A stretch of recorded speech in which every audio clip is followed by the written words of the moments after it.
환경의 지배자가 되라라는 말씀으로 은혜를 나눌 때 큰 은혜 받은 여러분 되시기를 축복합니다.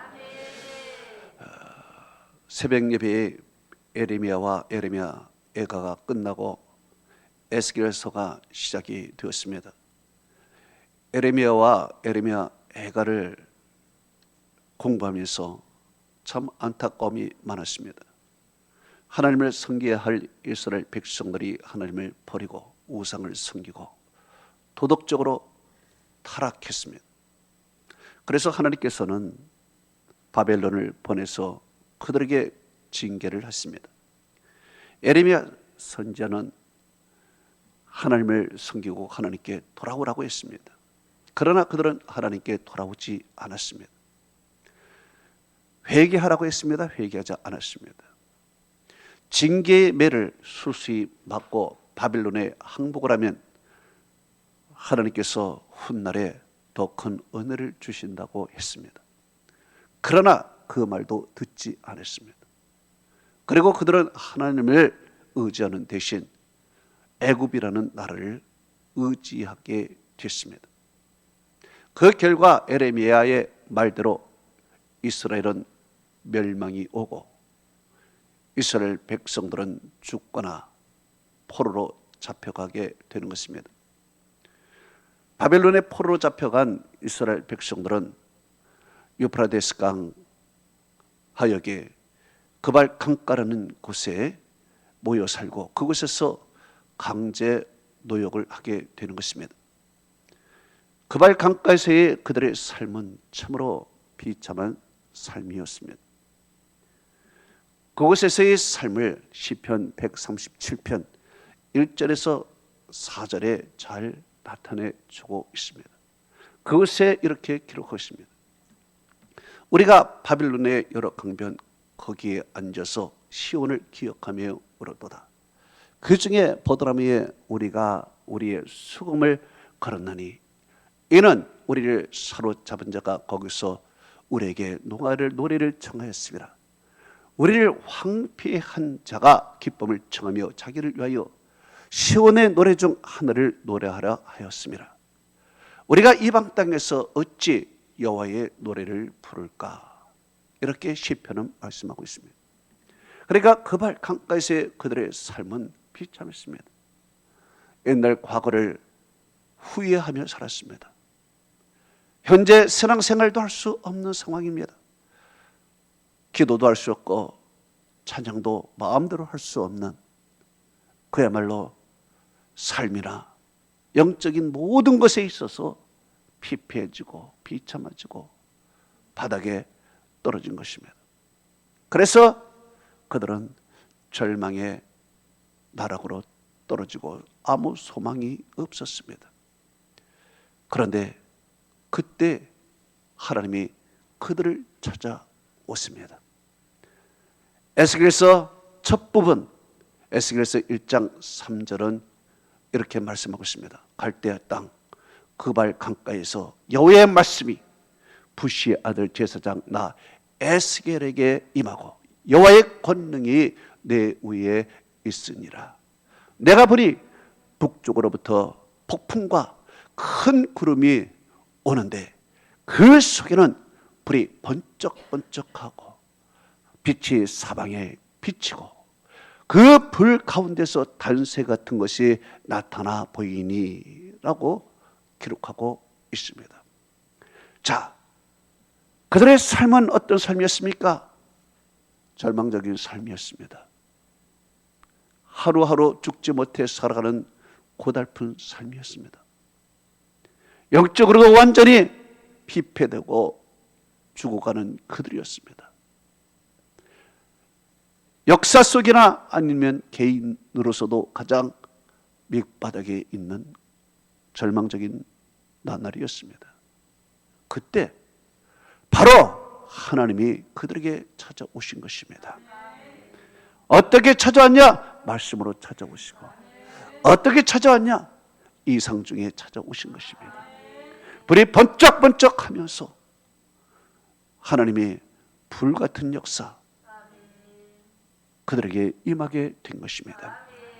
그들은 시온을 기억하며 울었다고 했습니다. 시온에 있는 그 하나님을 그리워하며 울었다고 했습니다. 이런 그들에게 하나님께서는 시온을 떠나서 그룹들과 함께 바벨론으로 오게 되는 것입니다. 그 절망의 땅에 하나님이 천사 그룹들과 같이 오면서 그들에게 말씀을 주시고 이상을 주셨습니다. 이 말씀을 받고 그들은 비로소 은혜를 다시 회복하게 되는 것입니다. 하나님의 말씀이 왔으니 그들은 회당 중심에서 이제 말씀을 서로 나누는 것입니다. 제사 중심에서 말씀 중심으로 완전히 바뀌어 버린 것입니다. 그리고 하나님께서 이상 중에 그들에게 찾아오시니 그들이 그 하나님을 눈으로 보고 경험하면서 하나님이 우리를 버리지 아니하셨구나. 하나님이 이 절망의 땅에서도 우리와 함께 하는구나 생각을 하면서 다시 믿음이 회복이 되고 절망에서 소망으로 바뀌게 되는 것입니다. 그리고 그곳에서 다시 그들은 일어나고 영적으로 회복하게 되고 마침내 그 땅을 정복하고 지배하게 되는 것입니다. 1차 포로 때에 사로잡혀온 다니엘을 보십시오. 다니엘은 그 바벨론뿐만 아니라 메대와 바사 제국의 연이어서 그는 지배자가 되는 것입니다. 먼저 그는 영적인 지배자였습니다. 그는 기도하는 사람이었죠. 기도하는 사람을 아무도 이길 수 없었습니다. 모두가 다 기도하는 다니엘 앞에 무릎을 꿇을 수밖에 없었던 것입니다. 이렇게 영적인 지배자가 되고 정복자가 되고 그리고 그 땅의 지배자가 된 것입니다. 또한 느헤미야를 보십시오. 느헤미야도 기도하는 사람이었습니다. 먼저 영적으로 지배를 했습니다. 영적으로 그 땅을 정복했습니다.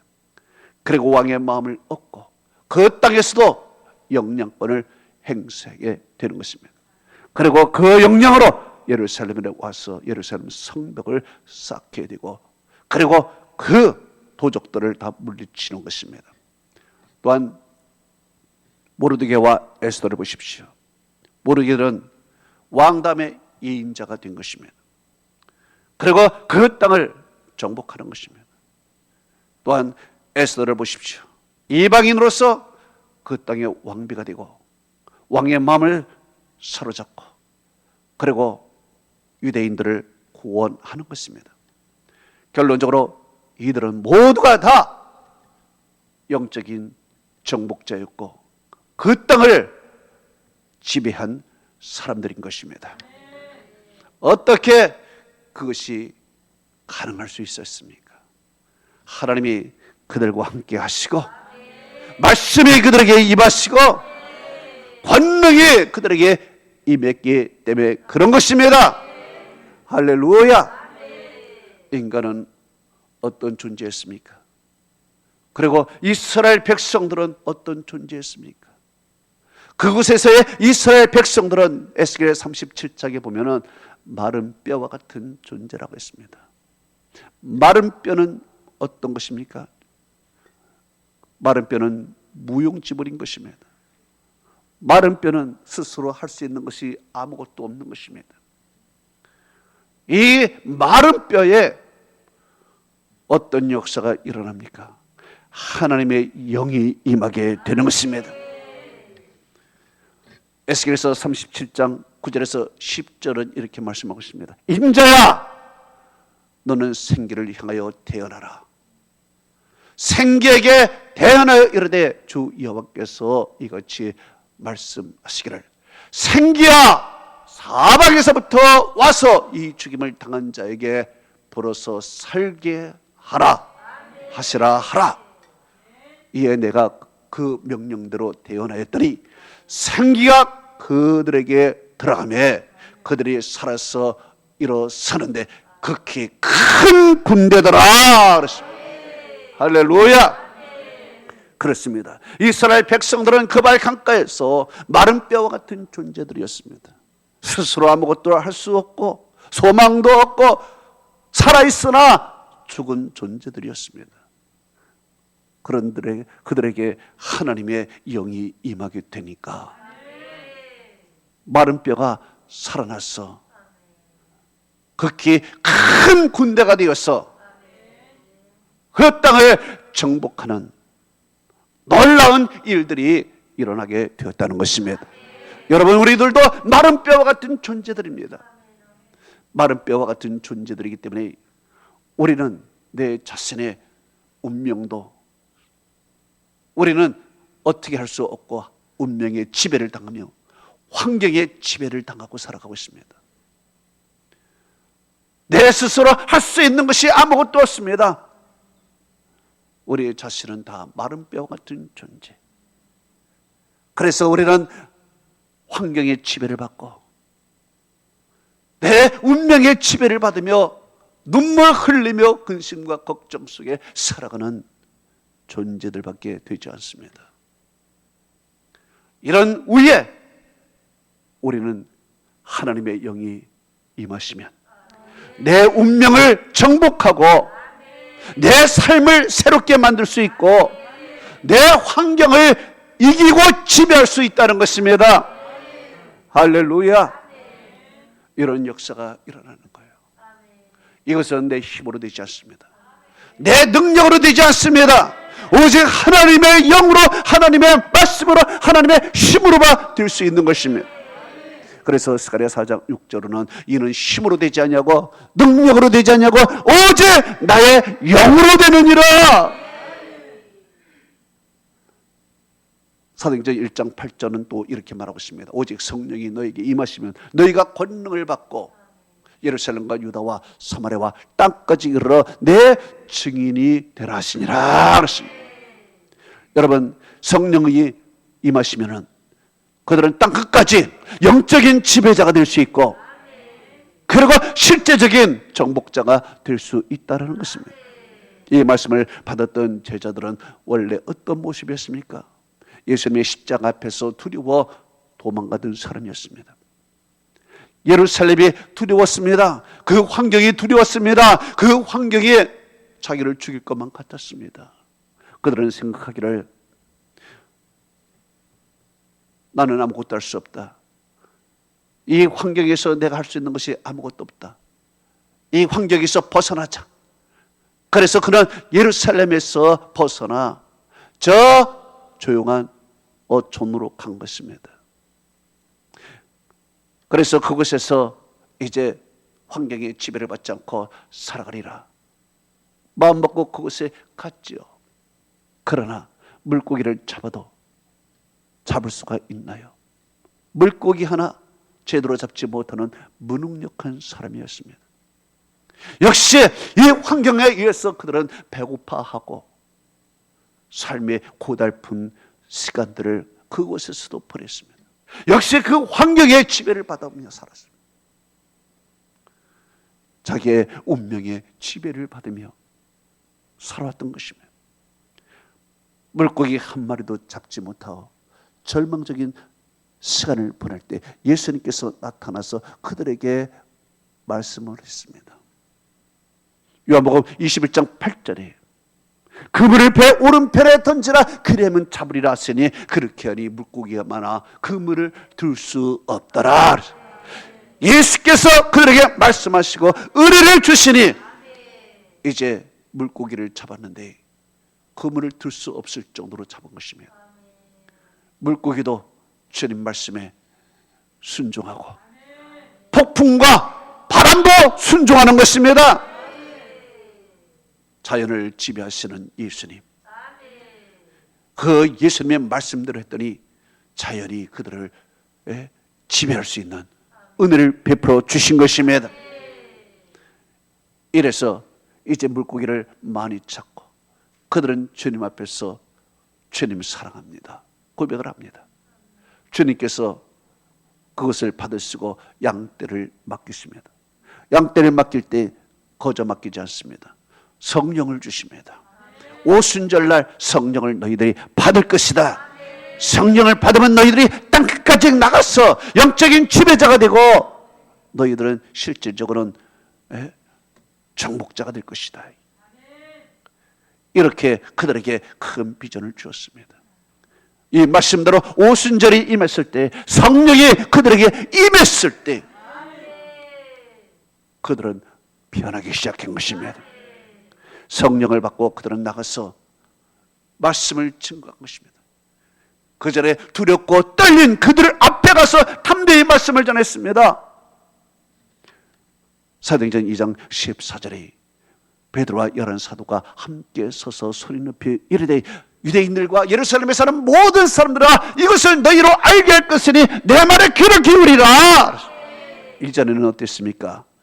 이전에는 유대인들이 두려웠습니다. 예루살렘이 두려웠습니다. 그 환경이 두려웠습니다. 그 분위기가 무서웠습니다. 나를 죽일 것만 같았습니다. 내 운명이 여기에서 끝날 줄 알았습니다. 그러나 결국에는 성령을 받고 그들은 담대함을 갖게 되면서 오히려 유대인들과 예루살렘 사람들아, 내 말을 들으라, 담대하게 했습니다.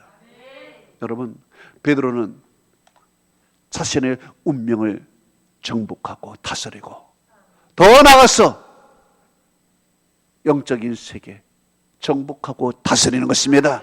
그리고 땅까지 나가서 결국에는 이 땅도 정복하고 다스리는 것입니다. 무엇으로 했습니까? 힘으로 능력으로 된 것이 아니라 오직 하나님의 영으로 된 것이고 하나님의 은혜로 된 것입니다. 하나님의 성령이 그들에게 임하고 능력이 임하니까 그렇게 자신들이 자신의 운명을 정복하고 세상을 정복하고 하나님의 말씀으로 땅까지 나가게 된 것입니다. 할렐루야. 베드로는 원래 마른 뼈와 같은 사람이었죠. 원래 흙과 같은 존재였습니다. 그러나 마른 뼈 위에 하나님의 역사가 일어나고 흙 같은 존재에 하나님의 성령의 역사가 일어나면 마른 뼈가 큰 군대가 된 것처럼 놀라운 역사에 하나님의 역사가 그곳에 나타나는 것입니다. 인간은 원래 어떤 존재였습니까? 흙과 같은 존재였습니다. 여러분, 흙과 같은 존재, 아무것도 아니죠. 어떤 교수가 학생들에게 이런 이야기를 했습니다. 얘야, 어느 한 부부가 있었단다. 그런데 남편은 매독에 걸려서 지금 시름시름 걸리고 있고 부인은 폐결핵에 걸려있다. 그 가정에 4명의 아이가 있는데 그 중에 1명은 어제 병으로 죽었고 3명은 지금 결핵으로 누워있어 살 소망이 없단다.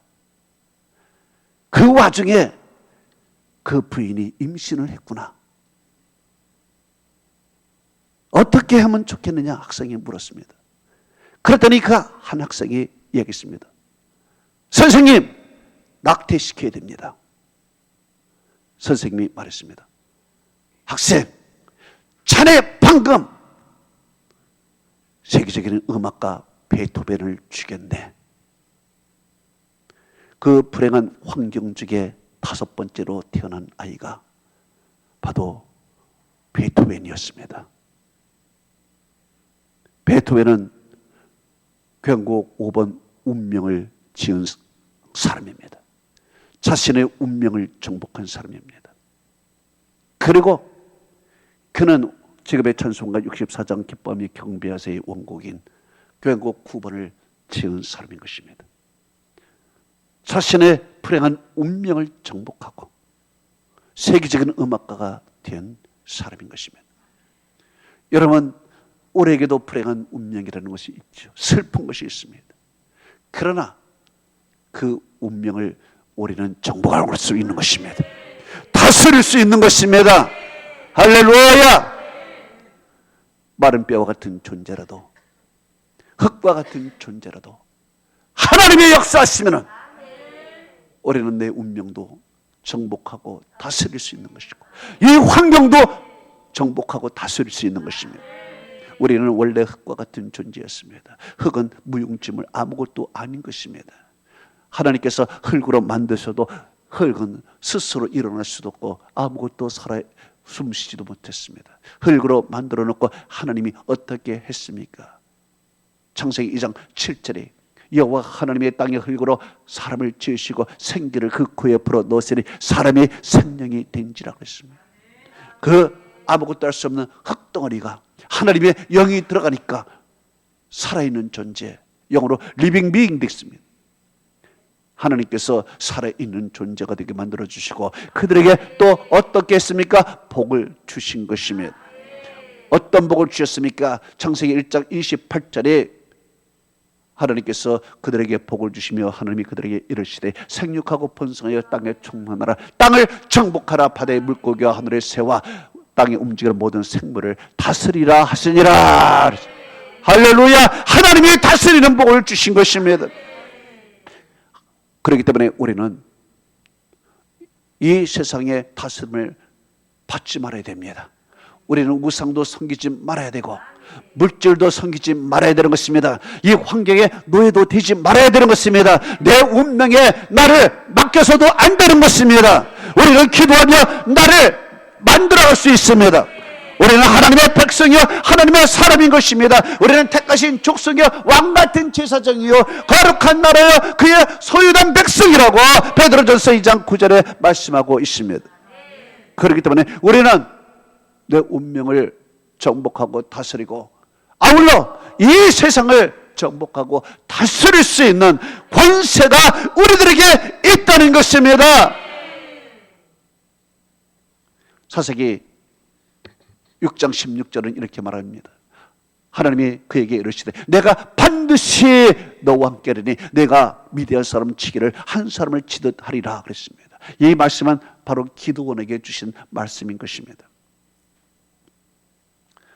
당시에 이스라엘 백성들은 아멜렉과 미디안 족속의 약탈과 그리고 침략으로 인해서 고난당하고 있었습니다. 수확 때가 되면 그들이 와서 모든 수확을 다 가져가 버렸습니다. 그래서 이스라엘 백성들은 배고프고 가난과 고난 속에 있었던 것입니다. 기드온도 역시 마찬가지였습니다. 수확을 하면은 밀을 포도주 틀에서 타작을 했습니다. 위장한 것이죠. 이렇게 기드온은 성격도 소극적이고 그리고 약했습니다. 나라도 약한 것입니다. 이런 기드온에게 하나님이 찾아오신 것입니다. 하나님이 찾아와서 용사여 내가 너와 함께하리라 하면서 너가 이스라엘을 구원할 자라고 말씀했습니다. 그는 믿을 수가 없었습니다. 나 같은 사람이 어떻게 이스라엘을 구원할 사람인가? 나조차도 소극적이고 나조차도 능력도 없고 아무것도 할 수 없는 그런 사람인데 어떻게 내가 이 나라를 구원할 수 있는가? 자신이 없었습니다. 그래서 확인이 필요했습니다. 하나님이 정말 나와 함께하는지 확인이 필요했습니다. 그래서 여호와의 사자에게 음식을 갖다 주고 그 음식의 바위 위에 놓여져 있었습니다. 여호와의 사자가 지팡이 끝으로 음식에 대니 음식의 옆에 있는 바위에서 불이 나와 음식을 태우고 여호와의 사자는 순식간에 올라가 버렸습니다. 이 광경을 목격하고 그는 하나님이 나와 함께 한다는 것을 확신하게 됐고 하나님께서 주신 300명을 갖고 수를 셀 수 없는 미디안과 아멜렉 족속을 물리치게 되는 것입니다. 기드온은 자신의 운명을 정복하고 바꾸어 버렸습니다. 그리고 나라의 운명과 역사도 바꾸어 버렸습니다. 어떻게 가능할까요? 하나님이 함께 하시기 때문에 가능한 것입니다. 기드온은 성격도 바뀌었습니다.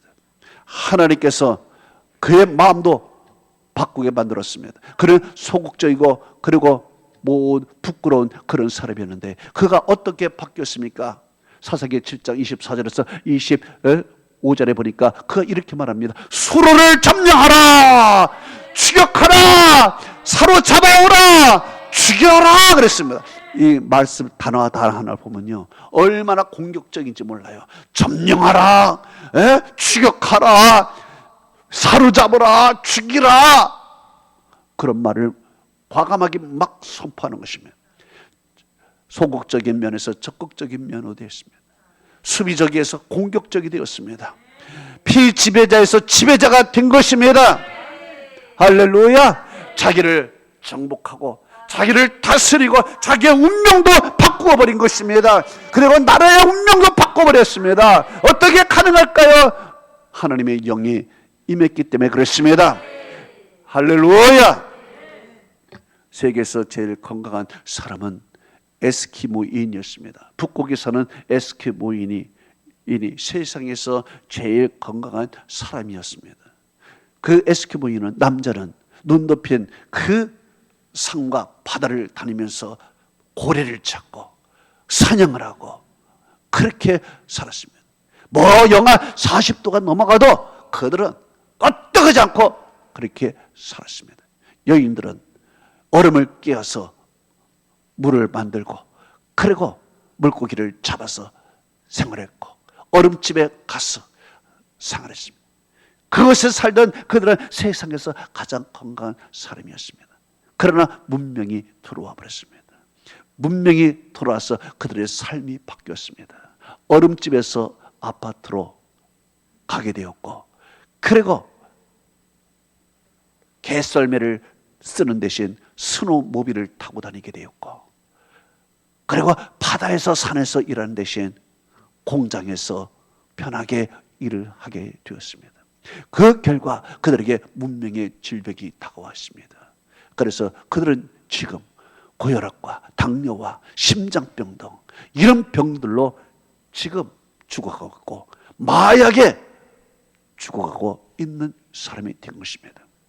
환경이 악하도 나빠도 그 환경을 극복하고 살아가면 강건한 사람이 될 수 있지만 환경에 지배를 당하며 살아가면 어떻게 되겠습니까? 죽어가는 것입니다.